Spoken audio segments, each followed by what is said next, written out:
Wassalatu wassalamu ala asyrofil anbiya'i wal mursalin wa ala alihi wa sahbihi ajmain. Puji syukur kita ucapkan kepada Allah Subhanahu wa taala. Mudah-mudahan pada hari ini apa yang kita rencanakan dapat berjalan sesuai dengan yang kita kehendaki. Adapun acara kita pada siang menjelang pagi menjelang siang ini adalah sosialisasi tentang guru penggerak, tentang modul 1, 2, dan 3, 1 sampai 4 nanti disampaikan oleh Rina Hafizah SPD NPD.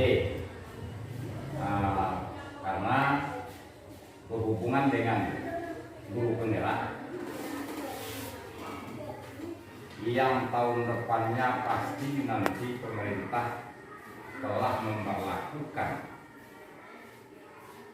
teknik, praktik, cara, reward, punishment, hukuman dan konsekuensi terhadap proses pembelajaran yang dilaksanakan nanti bagaimana dan apa dan bagaimana cara melaksanakan mengajar dengan guru penggerak yang dicanangkan oleh Kemendikbud. Barangkali untuk lebih jelasnya kita ikuti sosialisasi guru penggerak oleh Rina Hafizah SPD. Pada Rina Hafizah SPD kita persilakan dengan segala hormat. Assalamualaikum warahmatullahi wabarakatuh. Terima kasih atas kesempatan yang diberikan untuk saya, Rina Hafizah TGP dari SMP Negeri 12 Kata Pakis, Kabupaten Padang Pariaman, angkatan keempat, pendidikan guru penggerak. Angkatan keempat, pendidikan guru penggerak. Baik, rekan-rekan semuanya, terima kasih juga telah meluangkan waktunya untuk bisa menghadiri sosialisasi modul 11 pendidikan guru penggerak dan modul 14 pendidikan guru penggerak ini. Modul 11 kita lihat yang pertama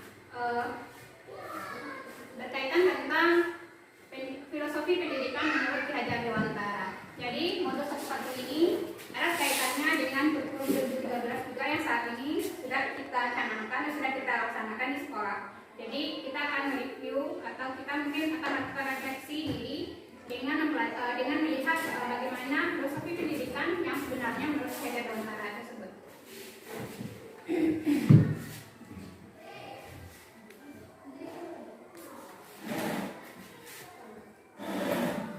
Sosialisasi pertama ini adalah tentang filosofi pendidikan Ki Hajar Dewantara.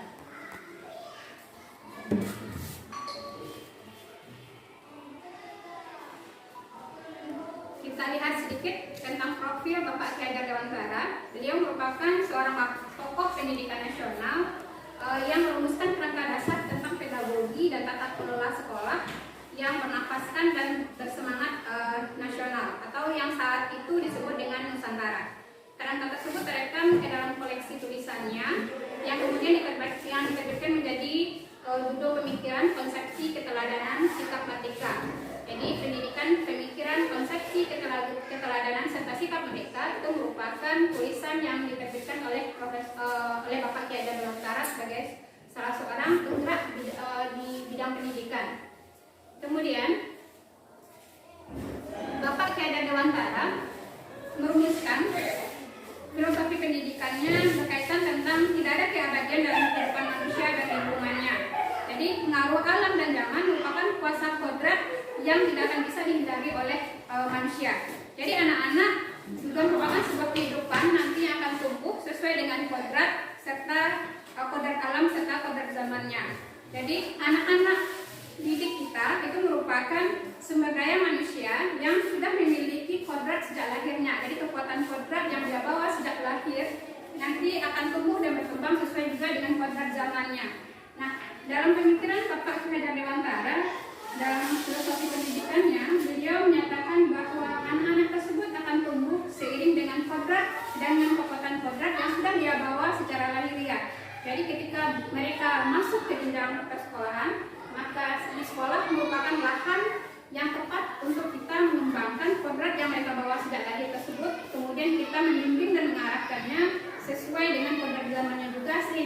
tujuan pendidikan untuk mencapai sumber daya manusia yang bermartabat, yang berbudi pekerti luhur sesuai dengan nilai-nilai Pancasila itu akan terbentuk. Jadi intinya menurut Bapak Ki Hajar Dewantara, pendidikan tadi adalah membawa anak-anak didik kita untuk mencapai program yang telah kita bawa tadi dari lahir.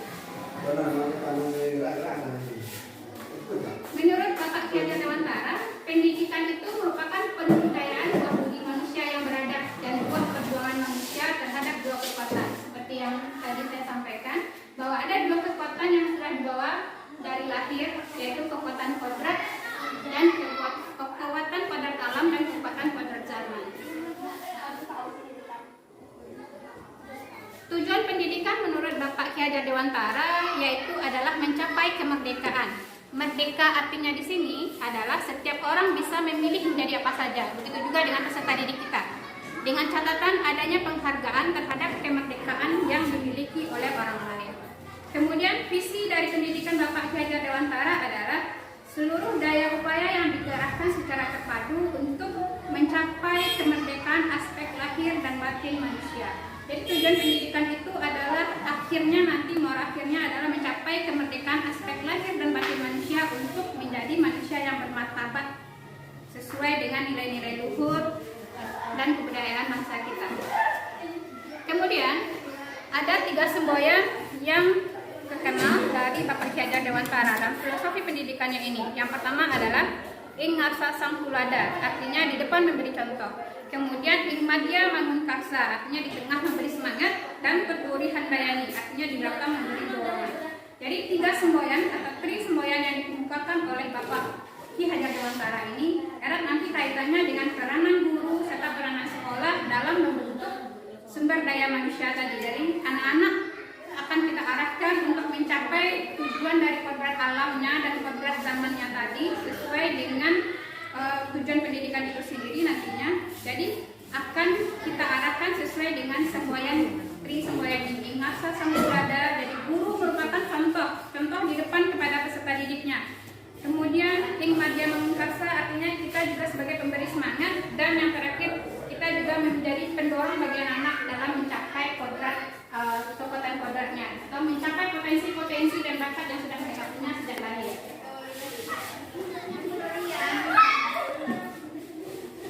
Jadi intinya menurut Bapak Ki Hajar Dewantara, sekolah itu adalah sebagai lahan pertanian. Jadi sekolah diibaratkan sebagai sebuah lahan pertanian yang bisa dijadikan sebagai area bercocok tanam. Artinya apa? Artinya peserta didik kita itu merupakan benih-benih yang akan tumbuh nanti subur jika kita bisa memberikan arahan, kita bisa memberikan tuntunan yang sesuai. Jadi benih-benih tadi akan tetap tumbuh dengan sehat, dengan subur.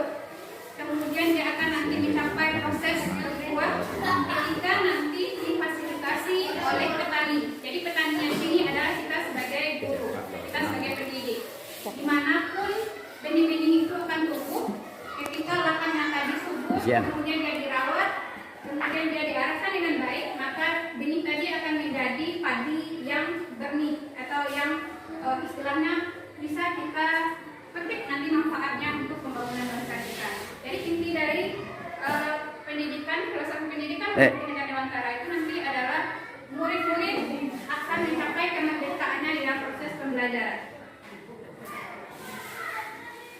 Baik, Bapak Ibu, rekan-rekan semuanya, ini adalah tentang filosofi pendidikan Ki Hajar Dewantara pada modul 1.1. Barangkali ada yang ingin ditanyakan oleh rekan-rekan semuanya. Nah, ada Bu Ina. Saya tertarik dengan kalimat bahwa sekolah atau siswa itu kita ibaratkan seperti tanaman, lahan pertanian. Lalu apa hubungannya dengan proses yang kita laksanakan oleh guru-guru di sekolah terhadap anak-anak sesuai dengan kurikulum yang ada? Terima kasih Bapak atas pertanyaannya. Jadi seperti tadi intinya peran kita guru atau sekolah menurut Bapak Ki Hajar Dewantara, sekolah itu diibaratkan sebuah lahan pertanian, tempat kita bercocok tanam. Yang bercocok tanam itu adalah petani. Petaninya itu di sini di sekolah adalah kita sebagai guru. Jadi kita melaksanakan melaksanakan 3 semboyan tadi, ada Inasa Sangkulada, Imadiana Muntasa, dan Tuturi Handayani. Jadi ketika benih-benih tadi itu masuk ke lahan pertanian, ibaratnya peserta didik kita datang ke sekolah, mereka sudah mempunyai potensi sebenarnya dari lahir. Potensi-potensi yang mereka miliki berbeda-beda. Oleh karena itu, tekanan yang diberikan oleh Bapak Ki Hajar Dewantara, bagaimana caranya kita sebagai guru untuk mengembangkan potensi yang sudah mereka punya, tentunya dengan tanda kutip, kita tidak boleh mengabaikan potensi-potensi yang berbeda-beda tadi, dengan keunikan serta karakter yang mereka bawa. Tugas kita hanya mengarahkan, mereka akan tumbuh, mereka akan mencapai tujuan pendidikan mereka ketika kita guru bisa memberikan, memfasilitasi mereka dengan cara menjadi pamong bagi mereka. Jadi Bapak Ki Hajar Dewantara menyatakan bahwa guru itu adalah berfungsi sebagai pamong, hanya mengarahkan. Kemudian mau jadi apa anak-anak itu, mereka sudah mempunyai potensi dan bakat. Itulah gunanya posisi guru di sekolah. Dengan konsep merdeka secara lahir, secara batin, guru harus bisa mengarahkan peserta didik tadi untuk tumbuh dan berkembang dengan keunikan-keunikan yang mereka punya, tentunya dengan memberikan kebebasan juga kepada peserta didik. Jadi pembelajaran yang kita lakukan harus berpusat pada siswa, bukan pembelajaran itu berpusat pada guru. Jadi mirip dengan kurikulum 2013 itu sudah kita laksanakan hari ini. Jadi pelaksanaan filosofi Ki Hajar Dewantara sebenarnya sudah kita laksanakan prakteknya di sekolah-sekolah. Cuma barangkali mungkin secara optimal mungkin ada yang belum sesuai dengan azas merdeka yang dikemukakan oleh Bapak Ki Hajar Dewantara. Nah, mungkin di sini kita mempersamakan persepsi kita bahwa peserta didik itu adalah sebagai benih-benih yang harus kita hargai secara lahiriah karena sudah mempunyai kodrat masing-masing sejak lahir. Demikian, Bapak. Ada lagi? Ada lagi? Buku ada. Oke, kalau tidak kita masuk ke modul 1.4 tentang budaya positif. Jadi Bapak-bapak, Ibu-ibu, rekan-rekan semuanya, pendidikan guru penggerak ini intinya kita akan melakukan perubahan. Perubahan itu tidak mungkin hanya dilakukan oleh seorang individu, tetapi dibutuhkan kerjasama semua warga sekolah, mulai dari kepala sekolah, kemudian guru, kemudian pendiknya, serta siswa dan komite, bahkan mungkin nanti ada juga dukungan dari pengawas serta dinas pendidikan. Nah, untuk bisa membawa perubahan pergerakan itu sendiri, tentu kita harus juga memiliki visi misi sekolah yang sesuai. Visi misi sekolah yang sesuai itu tentunya harus mengarah kepada pembentukan budaya positif dulu. Mulai dengan pembentukan budaya positif untuk kita bisa mencapai tujuan pendidikan itu sendiri. Jadi kita akan lihat modul 1.4 ini, budaya positif. Ini nanti akan kita lakukan secara bersama-sama di sekolah kita. Budaya positif itu sendiri bisa kita artikan sebagai sekumpulan nilai-nilai positif yang melandasi sikap dan perilaku yang menjadi kebiasaan sehari-hari, serta tradisi bagi seluruh warga sekolah yang berpihak pada murid agar dapat berkembang sesuai potensi dan bakat yang dimilikinya, serta memiliki karakter profil pelajar Pancasila. Jadi budaya positif ini sesuai dengan modul 1.1 tadi tentang tujuan pendidikan yang diharapkan tercapai, yakni adalah berpihak kepada murid. Pendidikan itu harus berpihak kepada murid, di mana kita harus bisa memberikan, memfasilitasi pengembangan potensi-potensi dan bakat peserta didik tadi sesuai dengan keunikan-keunikan yang kita punya. Budaya positif ini berkembang di sekolah untuk mewujudkan visi sekolah. Jadi visi sekolah ini nanti yang akan kita rumuskan secara bersama-sama. Visi sekolah akan kita musyawarahkan untuk bisa membawa perubahan ke arah yang lebih baik. Jadi Bapak-bapak, Ibu-ibu, rekan-rekan semuanya, visi sekolah tentu merupakan gambaran dari tujuan yang akan kita capai bersama-sama. Nah, tujuan yang akan kita capai bersama-sama ini merupakan impian dari semua warga sekolah. Oleh karena itu, dimulai dengan penyerapan budaya positif, maka diharapkan nanti ketika kita membuat gambaran impian sekolah impian, maka peserta didik kita akan merasa aman, nyaman, dan bisa mendapatkan pendidikan yang mereka impikan di sekolah kita. Berbicara tentang budaya positif, nanti ini akan berkaitan dengan motivasi perilaku peserta didik, kemudian nanti ada disiplin, pembentukan disiplin positif, kemudian disiplin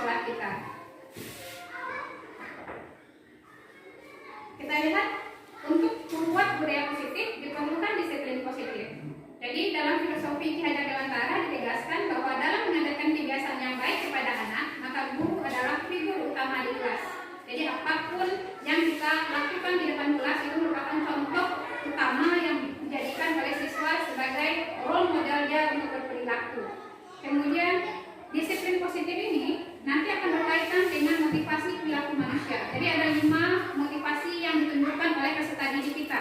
Jadi ketika mereka berinteraksi dengan guru di dalam kelas, motivasi perilaku inilah nanti yang harus kita pahami. Ada nanti motivasi perilaku karena kebutuhan akan kasih sayang, untuk mencapai kebebasan, kemudian akan kebutuhan untuk mendapatkan pengakuan, kemudian kebutuhan dasarnya untuk merasa dihargai, dan semua kebutuhan itu nanti akan berkaitan dengan pola tingkah laku yang diperlihatkan oleh peserta didik ketika mereka berinteraksi dengan kita di kelas. Kemudian bagaimana supaya motivasi peserta didik berperilaku itu sesuai dengan budaya positif, maka diperlukan posisi kontrol guru. Jadi ada 5 posisi kontrol guru menurut dosen. Jadi kelima posisi kontrol guru itu sudah kita laksanakan. Jadi ada posisi guru itu yang pertama fungsinya adalah sebagai penghukum, kemudian ada sebagai pembuat rasa bersalah, kemudian ada sebagai teman, kemudian ada sebagai pengontrol, dan yang terakhir sebagai media.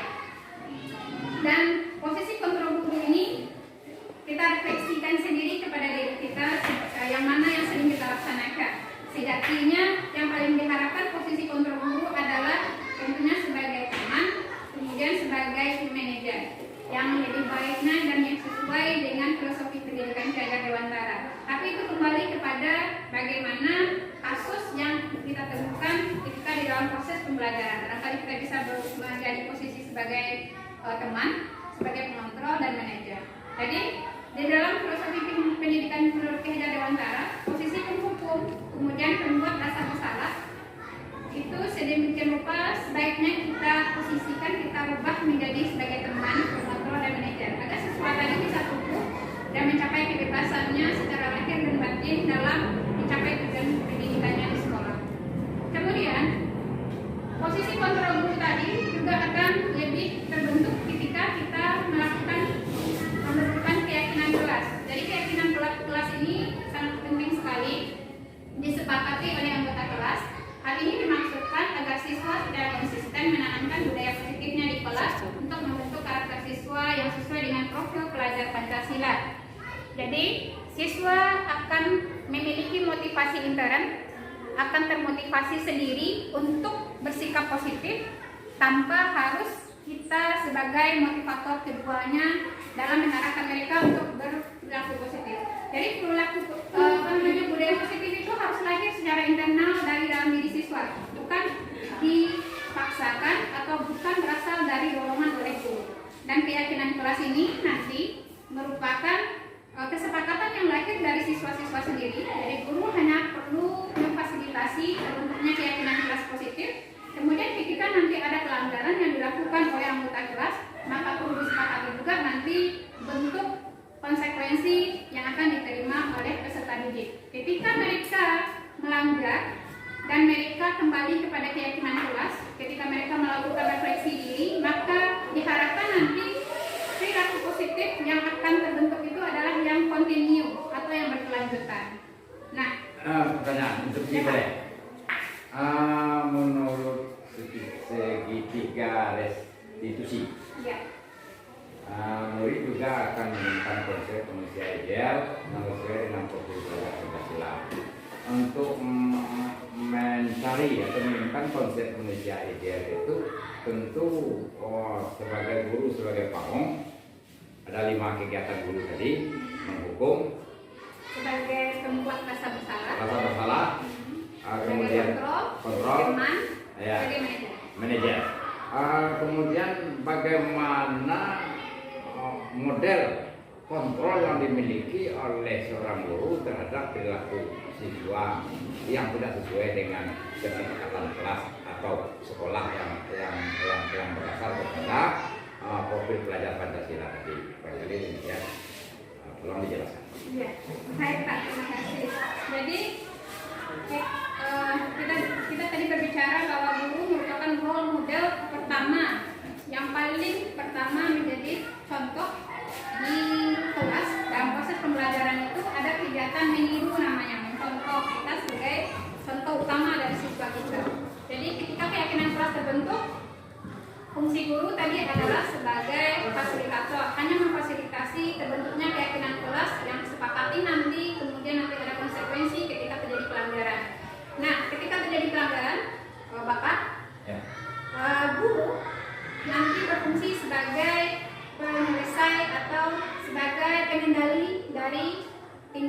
kontrol atau tindakan yang di luar keyakinan kelas yang telah dilakukan oleh siswa.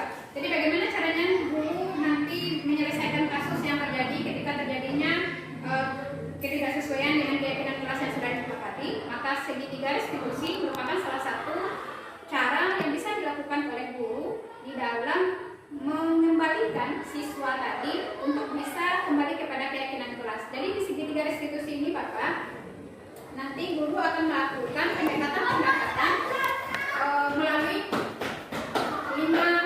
fungsi kontrol guru tadi. Bagaimana guru bisa mengembalikan siswa menyadari kesalahan yang telah dilakukannya. Jadi segitiga restitusi ini nanti adalah menyelesaikan permasalahan yang telah dilakukan oleh peserta didik tanpa membuat peserta didik merasa terhakimi, tanpa membuat peserta didik merasa bersalah, atau tanpa membuat peserta didik merasa harga dirinya terlukai. Jadi segitiga restitusi merupakan sebuah penyelesaian masalah ketika siswa melakukan ketidaksesuaian dengan budaya positif. Nah, segitiga restitusi merupakan langkah yang sangat terbaik bagi guru mengembalikan siswa yang telah melakukan kesalahan untuk menyadari kesalahan yang telah dia perbuat kembali ke kelompoknya tanpa kehilangan harga diri. Jadi nanti di dalam segitiga restitusi ini ada 3 tahapan Bapak. Tahapan yang pertama adalah kita mengembalikan perilaku siswa tadi kepada identitas diri, pada identitas dirinya. Kemudian yang tahap keduanya nanti adalah tentang konsep dari kesalahan yang telah dia lakukan, bagaimana tentang keyakinan kelas dia. Kemudian yang ketiganya nanti siswa tidak kembali nanti kepada keyakinan kelas yang telah disepakati. Jadi apa nanti langsung mengembalikan identitas siswa, kemudian kembalinya ke keyakinan kelasnya, dan yang terakhirnya adalah siswa menyadari kesalahan yang telah dia perbuat. Tentunya dalam segitiga restitusi ini nanti tahapan-tahapan yang dilakukan oleh guru sesuai dengan fungsi kontrol yang dimiliki oleh peserta didik. Seperti itu. Oke, terima kasih. Mungkin ada teman-teman yang lain yang menanggapi tentang disiplin positif ini. Ada lagi enggak, Bu? Ada kamu-kamunya umur ya. Nah, ada lagi ya. Nah, barangkali mengimplementasikan ke dalam laporan sikap siswa ke individu. Bagaimana pula cara aja itu tentang restitusi. Nah, tadi kan ada 5 fungsi kontrol guru Bapak. 5 fungsi kontrol guru tadi, mulai kita kalau bisa menghindari yang fungsi pertama dan kedua sebagai penghukum, kemudian sebagai pembuat rasa bersalah. Itu kita hindari. Iya, kalau dapat kita ganti ke fungsi ketiga sebagai teman, kemudian kontrol, kemudian sebagai manajer.